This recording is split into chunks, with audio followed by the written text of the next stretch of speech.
Olá, eu sou o Felipe Valentim e estou com meu colega Anderson e a gente vai apresentar então o nosso trabalho 2, o analisador sintático da disciplina de compiladores. Bem, começando, a gente vai responder as primeiras perguntas, que foi no caso de transformar a gramática do jeito que ela estava, na forma BNF, numa gramática LL1. A primeira coisa que a gente faz, então, é remover a ambiguidade da gramática. A gente percebeu que a gramática tinha uma ambiguidade. Ali no if, enfim, essa ambiguidade bem conhecida. O if levava para o statement, que podia levar para um if de novo. E no caso, a gente poderia nunca saber de qual else é o if.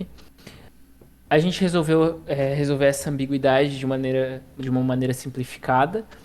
Basicamente,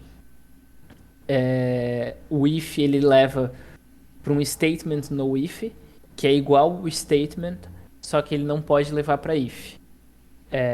A gente pode ver um pouco mais para baixo, aí está o statement no if, e ali a gente tem o if stat, mostrando então que o statement no if, o if leva para isso, e o else pode continuar levando para o statement. Só um pouquinho antes, Anderson, a gente tem algumas coisinhas aí que a gente adicionou também. A gente adicionou também para já evitar futuramente alguns problemas de faturação. Ali no func call, a gente adicionou um terminal func, ou seja, toda vez que a gente tiver uma chamada de função, a gente tem o funczinho antes. E a gente adicionou também no return stat a possibilidade de adicionar algum termo. Bem, depois disso, a gente então vai transformar essa gramática de convencional para uma semi-convencional, em que a gente remove então as interrogações, os asteriscos, e vai virar essa gramática ainda, que ainda é semi-convencional, mas já não tem aqueles símbolos que não fazem parte das gramáticas convencionais.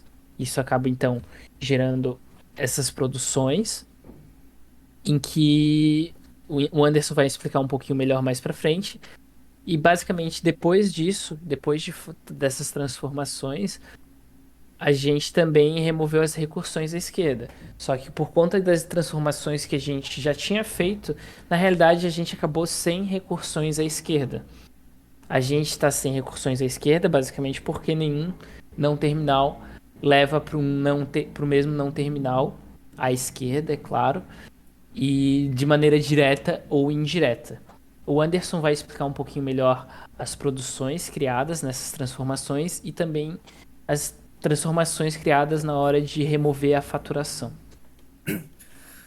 Bom, então aqui a gente vai ter, né, a primeira faturação que a gente faz. Para isso a gente está usando a regra de tirar a faturação direta comum. Então a gente cria um novo símbolo não terminal, coloca aquilo que é comum das produções e aquilo que não é comum a gente coloca como o que é esse novo símbolo não terminal leva. Então, para as faturações, para esses símbolos a gente chamou eles de F, para ficar mais fácil a gente poder observar. Essas E são quando foram criadas quando a gente tirou o símbolo de fecho de Klein, para a gente conseguir manter, fazer várias vezes o mesmo símbolo, a mesma produção. E no caso do terminal func que a gente adicionou, é porque na expressão F4 a gente vai ter expressão e func call, que as duas começam com idêntica na gramática original, só que a expressão ela vai de forma indireta, ela vai sendo levada para outros não terminais até ela chegar aqui no L-value que começa com idêntica também. Para tirar essa faturação indireta, a gente teria que substituir todas essa árvore de produções e aí ficar uma coisa muito grande que poderia gerar outras faturações e recursão. Então a gente optou de fazer uma maneira simples, que é só adicionando esse terminal na chamada de função. Agora então desse jeito a gente vai ter a gramática convencional final, né, colocando uma produção por linha. E para mostrar que ela é de fato LL1, a gente optou por gerar a tabela de análise sintática. Então aqui a gente tem a tabela de análise sintática, né? Aqui na primeira coluna a gente tem os não terminais e para cada coluna a gente tem o terminal. Então, para a gramática CLL1, para essa tabela a gente sempre tem que ter uma única produção por entrada da tabela. Então aqui eu vou passar um pouco a tabela. Então a gente pode ver que nesse começo aqui todas as entradas só tem no máximo uma produção. Né? Como a gramática tem bastante não terminais, ela é um tanto extensa, mas sempre mantendo essa questão de ter somente uma produção por entrada na tabela. Ela vai até um pouquinho mais embaixo também. Aí aqui quando tem as duas quando tem essa string vazia, significa que é o símbolo de vazio. E então essa é a tabela. Por isso a gente pode dizer que a gramática que a gente fez com todas as nossas transformações, ela é LL1. Agora então o Felipe vai falar um pouquinho do código, da implementação que a gente fez. Bem, após explicar daí então dessa transformação, a tabela pelo Anderson, eu vou explicar um pouco como a gente fez o nosso analisador sintático. A gente usou a biblioteca Sly, dando uma continuidade para o que a gente já tinha feito no analisador léxico. A gente então adicionou esse analisador sintático, que ele, no caso, herda ali do parser, que no caso o Sly eles implementam o Sly e o Ply eles implementam o Lex e o Yak. Por conta disso, o parser aqui, o analisador, ele vai ser um LALR. Bem, dito isso, a gramática que a gente acabou usando ainda é a LL1, mas o parser é LALR. Para definir então a gramática, a gente começa a definir então a produção inicial ali no start, é o program, e a gente vai definir então as outras produções da seguinte forma: a gente vai ter as funções, e as funções elas vão ser os não terminais. E ali logo em cima, no, no arroba, underline e o statement, por exemplo, a gente vai ter as produções em si. Quando tiver minúsculo, a gente está com um não terminal. Quando tiver maiúsculo, é um terminal. É um pouco confuso, porque é o contrário, mas é assim que funciona. O empty ali em cima, ele é o epsilon, só para esclarecer. Bem, feito isso, então aqui a gente vai ter todas essas produções. Ó. O Func List ali, por exemplo, o primeiro, ele leva para uma produção de dois símbolos, o FuncDef e o F1, que são dois não terminais. Agora no FuncDef, a gente já tem um exemplo com terminal. A gente tem o def, o ident e o lparen, que é o left parentheses, abre parênteses no caso, que são todos terminais e por conta disso eles estão com a letra maiúscula ali. Já os não terminais, como paranlist e o statelist, eles estão minúsculos. Então assim a gente fez, a gente declarou então assim para todas as produções, os não terminais em minúsculo, sendo cada produção uma funçãozinha aí. Por exemplo, statements tem várias linhas de statements, porque cada um é uma produção deles. O print stat, read stat, return stat. Ficou essa forma de declarar.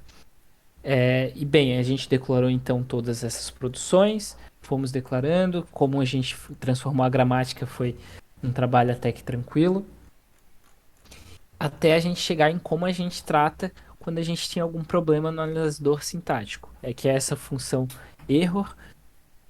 Quando a gente tiver algum problema no analisador sintático, essa função erro vai ser chamada, em que ela vai imprimir a linha onde ocorreu o erro, o token que ele estava lendo e a pilha, toda a pilha. Então, desde o comecinho até o final da pilha, mostrando que estava no topo da pilha também. E assim a gente sai do programa. Mas caso a gente tenha sucesso em ler o programa, não tenha nenhum erro sintático, a gente vai simplesmente imprimir sucesso na análise sintática. O Anderson, então, agora vai mostrar um exemplo do código rodando, quando dá um erro e quando funciona certinho. E Anderson pode mostrar. Bom, esse aqui então é um dos códigos que a gente fez. Ele tá todo correto.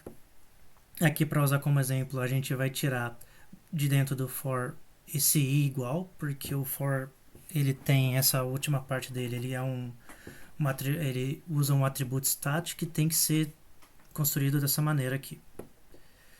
Então primeiro então a gente vai rodar esse programa e ele gera sucesso na análise sintática. Agora então a gente vai gerar um erro tirando o i igual, que é essa geralmente a maneira mais comum que a gente faz for nas outras linguagens, mas no caso da nossa a gente precisa de fato colocar ele como uma atribuição.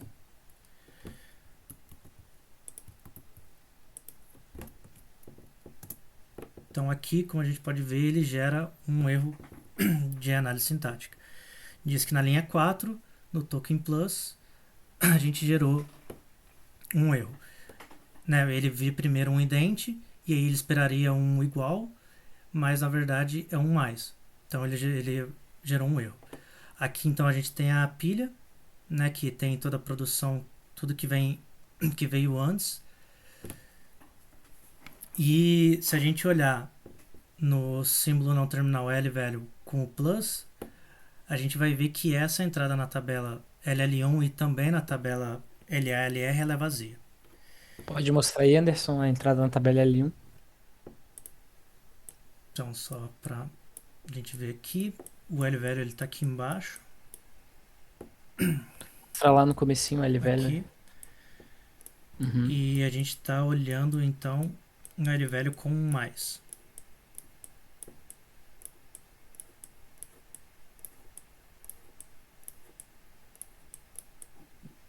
Então se a gente vê aqui o L velho, que é essa entrada aqui com mais, ela está vazia, então a gente tem um erro. Bem, voltando para o código ali, então esse é o nosso exemplo de saída, ou seja, quando a gente tem o sucesso, vai dizer o sucesso, o erro é assim, vai aparecer no terminal, e a entrada, como o Anderson mostrou, rodando com o make run, a gente só passa o código que vai ser, vai rolar o parser. Como a gente deu uma continuidade do analisador léxico, os códigos eles continuam igual. A gente não tem que passar a lista de token porque ele já vai consumir depois de fazer a análise léxica. Isso requer, claro, que o código não tenha erros léxicos, por exemplo. Anderson, antes de a gente finalizar, poderia falar um pouco, repetir um pouco a parte da faturação da gramática? Eu acho que dá a gente só falar um pouco melhor onde que a gente tirou a faturação e por que que ela estava faturada. Ela estava, no caso, precisava de remover a faturação, né? Então, geralmente, as faturações a gente tem, por exemplo, aqui nesse caso da expressão E2, que a gente tem uma mesma pedaço de produção que é igual para as duas produções. Então, aqui é o numa express está nas duas. Isso gera, então, uma indefinição quando o analisador vai ver. Ele não vai saber, no caso, para o LL1, ele não vai saber qual das duas escolher.